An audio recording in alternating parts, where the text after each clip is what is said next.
Hey guys, and welcome to a super strange battle between myself, a Rubberducker War, leading the mighty DAWI, up against JJ2 and his favoured vampire counts. We're going to be going for a mixture of kind of dwarf skirmish and divide and conquer all at the same time. It's a really fun DAWI strategy that we hopefully can bring to bear and try to kind of take our opponent by surprise, because it isn't normally how dwarfs are indeed played. They tend to go for these nice tight box defensive builds or go for an onion style of play, but we've actually split our army up into 3 separate segments, particularly in the 2 on the right hand side and the left hand side. The middle is just there for a little bit of support. So for the ground troops, we do have Bugman Rangers, a ton of them in fact. We have 1, 2 here, supported by double miners with blast and charges to help protect them. In the centre we have basic Rangers, protected by miners with blast and charges. And on the far side we have double Bugmans once more, supported this time by the Ulfar Raiders, regiment around Rangers themselves, and double miners with blast and charges. Now I've been a bit harsh on Bugmans in the past, saying they're not particularly useful units, because I think they're incredibly niche and don't have that many fantastic opportunities to shine, but they are relatively decent melee combatants who can come in with that glorious regeneration because of the beautiful liquefied fortification. And yes, that is them drinking themselves back to health, so it is been proven by the dwarfs that drinking is a positive health attribute. And looking to hopefully use these guys to counteract Fellbats for the most part and kite backwards. We have Grombrindle the White Dwarf leading our army. I'm mainly bringing him to date for his flash bomb to try to pin in large creatures who do try to assassinate our ground forces. And up in the sky we do have a bit of a Royal DAWI Air Force. We have triple gyrocopters of brimstone guns, 1 on this flank and 2 on the other side, as well as the Skyhammer regiment round gyro bomber. And the idea here is that if my opponent has Fellbats, which of course he certainly does because they're very good in this matchup, and Terrorgeist and other such units, we can drag my opponent back to the Rangers, who are currently hidden, to kill the Fellbats and then hopefully allow our Air Corps to win the day. For my opponent, a load of Fellbats up in the sky, looks like 2 units, which might struggle up against the number of gyrocopters we have. We have zombies dotted through the front line, cheap, cheerful chaff who are very, very unhappy to actually be here. So maybe not happy chaff, sad chaff.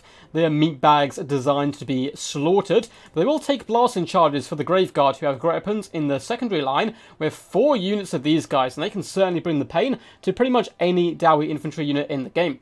We have a Corpse Carve Unholy Lodestone on this flank. We have a Black Coach on the left-hand side, and I believe another one on the right. Black Coaches do magic damage, but they're one of the biggest mass chariots in the game, so they are very good up against dwarves, despite the magic damage they do bring to the table. With a Blood Dragon Vampire Lord leading the forces, coming in with the Heart Piercer, Helm of Discord, Invocation of Nahek. We also have the Dance Macabre and Invocation Hex, so very powerful lord. Those breath attacks could be rather scary, particularly if he can catch out our flying creatures. And we have 2 units of Black Knights on this left-hand flank, looking to apply pressure, and they're actually a really scary unit for me for the most part. Bugman Rangers have started to unleash hell upon the Fellbats, trying to do some decent damage to them for the most part. Gyrocopters, though, are falling back at the moment, looking for a way to escape from these Fellbats. I'm actually going to have to drive back home. I've kind of mispositioned these guys a little bit, trying to get here to the Bugmans for a bit of support.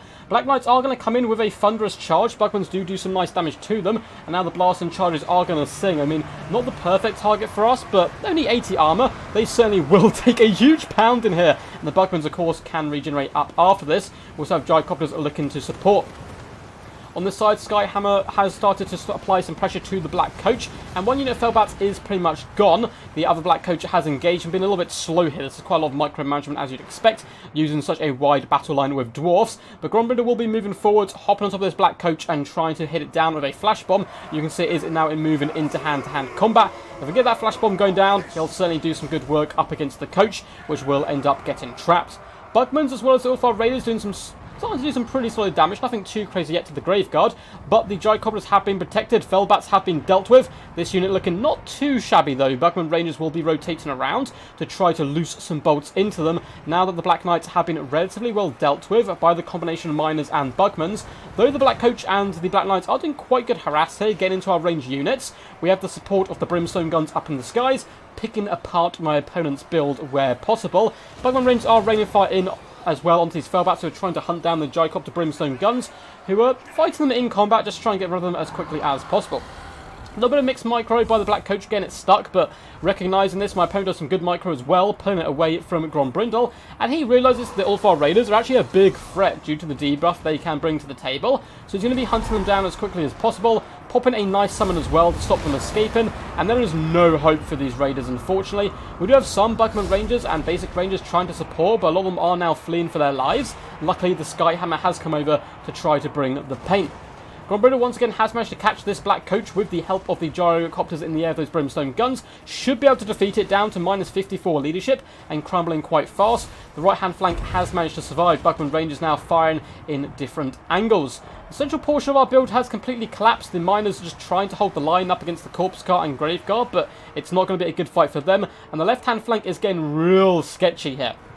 Black Knights seem to be about to bite the bullet and be finished off for good, but we have Graveguard as well as zombies flooding the back line, and these Bugmans are basically out of the game now because they're simply going to have to kite back for the majority of what's left, but they've done a decent job. The Rangers have returned as well as the Ulfar Raiders. You can drop those debuffs. It seems like the Blood Dragon Vampire Lord is getting hounded. Now that we've got rid of those pesky Fellbats, all the gyrocopters, including the Skyhammer, are going to start swooping over this direction to focus down my opponent's Lord. Not the most accurate boys, it would seem now. A lot of those shots did indeed miss. But we also have Bugmans firing in, doing some nice damage. Heartpiercer has been popped. Grombriddle unfortunately can't catch the beastie, who does float up into the skies to come crashing back down onto the Bugmans. Helm Discord has been popped, but these brave DAWI folk will hold the line, getting obliterated here by the Blood Dragon Vampire Lord, who comes with a massive attack animation, but there is nowhere you can hide. You can run, but you can't hide from the DAWI. Gyrocopter, the Gyro Bomb I should say, is currently out of ammunition, but it still has all its bombs. I've been saving them for the late game in case everything does become a bit bunched up, and you can see some Graveguard with great weapons trying to surround Grombriddle, but we do a bit of a bombing run. Welcome, lads, to Astalia. And those Graveguard get absolutely nuked there. Balance power is going quite heavily in my favour as the Blood Dragon Vampire Lord is being hunted down. Shot after shot pouring in, doing some nice damage. He's going to get a big fat breath attack down on the gyrocopters, but it's not going to do too much damage to them before he collapses and falls from his mighty, majestic beastie. With this, we're looking very, very comfortable. We have Bugman Rangers pouring fire in from all angles now onto the Graveguard, who again, their arse is kicked by miners, which is absolutely hilarious. Gyrocopter's just going to be trying to focus down now this corpse cart. And over on the far flank, my opponent still has Graveguard with great weapons, 2 units in fact, who are trying to chase down the Bugmans, but at least for Dwarfs, these guys are relatively fast. We should be able to kite them for a good long time and go over there with our gyrocopters. And yes, we may be running out of ammunition. They all still have plenty of bombs, though, to bring to the table as Grombriddle smites some of those remaining Graveguards. And the other unit is crumbling, though. They did manage to beat those miners, not before these miners got 110 kills. Bugman Rangers going to be finishing off these Graveguard from long range. Minus 24 leadership. There is no way back for them. The Air Corps has done some beautiful work today, and it's going to continue to focus down that corpse cart, who is fleeing for its life right now, trying to finish off those miners. And unfortunately, our front line, of course, did get crumped, but their sacrifice was not in vain. It was a necessity to have these guys in here, and the Blaster Chargers really helped quite a bit. The Gyro Bomb is actually going into hand-to-hand combat, which is quite funny. Skyham up to 120 kills. With that, my opponent does concede. A Pyrrhic victory, though. We lost an insane number of troops, which was quite rough. But at the same time, a victory is a victory, though the zombies can always be summoned back, whereas you can't summon back the fallen heroes of the Dwarvish folk. Well played to JJ2. I think we've had him a few times on the channel. He's a super lovely guy that I've run into multiple times in quick battles. I haven't seen him in tournament play, so JJ, if you do manage to see this at any point, really do consider like joining the Discords and getting involved in the tournaments, because you are a very talented player. He did get, unfortunately, a bit counterpicked here. They are rather surprising DAWI build. Now, if he had brought the other Dragon Vampire Lord, who comes in with the Tempest, it would have been a very, very different story. But I don't think he's the most common pick here up against Dwarfs, because normally the Fellbats and the Dragon are enough to deal with the Gyrocopter or the Royal DAWI Air Force. But luckily those Bugmans were able to protect us and do some decent damage, whittling down the Fellbats from range. Though it did take some decent amounts of time as well.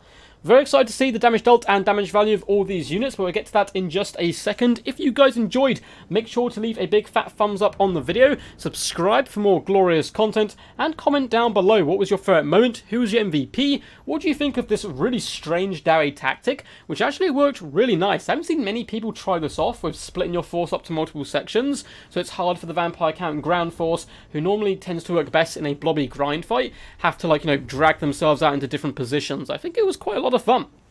There are links down below in the description. Rejoice, guys. If you're looking to get the new Warhammer DLC, there is a link down below, as well as a code, which I believe is Fury off the top of my head, and you can get it ridiculously cheap using my Games Planet account. I do a partnership with those guys. You can pre-order all of the Total War Warhammer games. They have a load of great deals on pretty much all the time on them, and you can do that through the link down below. And yeah, there's also links down below in the description to my Patreon if you'd like to support the channel, as well as links to donations, all that kind of standard stuff. But more importantly, my Discord, which of course is free to join. You join the Discord, you can submit replays to me to be cast upon the channel, get involved in the tournament scene, events that I host, keep up to date with the channel, chill out with a load of cool guys to hone you and practice your skills, as well as see a load of beautiful pictures of ducks. But back to what you guys are really here for, Grombrindle 999. Oh, yes, in this case, pretty good damage value, 40 kills and relatively full health. His flash bombs are very good at taking down those pesky black coaches. Minor Blaster Charger's got some really good damage value across the board, almost all of them paying for themselves, a couple falling just shy. Rangers, 387 damage value is not fantastic as well. From the Regiment Renowned, only the 294. Buckmans, though, 425, 399, 499, and 690 damage value, so nothing really paying for itself too much, but fulfilling roles. Miners to help protect the Buckmans, Buckmans to protect the Gyrocopters, Gyrocopters to win the day, and they did that indeed. You can see the chevrons they managed to gain. 788 damage value, though, isn't too crazy and insane. 1.2k on this one, the other one 1,000, so maybe the chevrons were here before, but pretty solid damage across the board. Assassinating key targets is always useful. And the Skyhammer, 2,557 damage value, 120 kills, and still plenty of bombs left in the tank. Honestly, probably the MVP, I would say, for me. As for JJ2, the Blooddragon Vampire Lord, though it was significantly kind of outmatched here in the air game, still got 1,388 damage value, and he did a good job keeping him alive as long as he did. Unfortunately, the zombies just faltered really badly. And the Grave God as a whole, 400 and 480 damage value, so nothing great on these. The other two were basically full health at the end. This unit doing particularly well, 847 damage value, but they were being kited by the Bugmans, and that was kind of the problem going into the end game. We didn't get the craziest damage value on our units, but there were still two full health units of great weapons that we could have taken out. They had no way left of catching the Bugmans once we had won the mobility game of killing those knights, killing the bats, killing the coaches, and the dragon, which is quite a lot. But once they got to that point, we knew we were relatively comfortable. Black Knights, 480, as well as 300 damage value. Some more cycle charging would have been good, I think, trying to dart in and out, but they did get on top of good targets, so I understand not wanting to cycle charge them. Hey, we're on the Bugmans, this is a good engagement, right? But then it kind of slowed them down, they got bogged down and dragged apart. Felbats, 0 damage value and 452. And unfortunately, the black coaches, one got caught out by a flash bomb early on, and the other got sniped out by the glorious DAWI Air Force. So what do you think of this? Let me know down below, and until next time, peace, peace. And as always, stay awesome.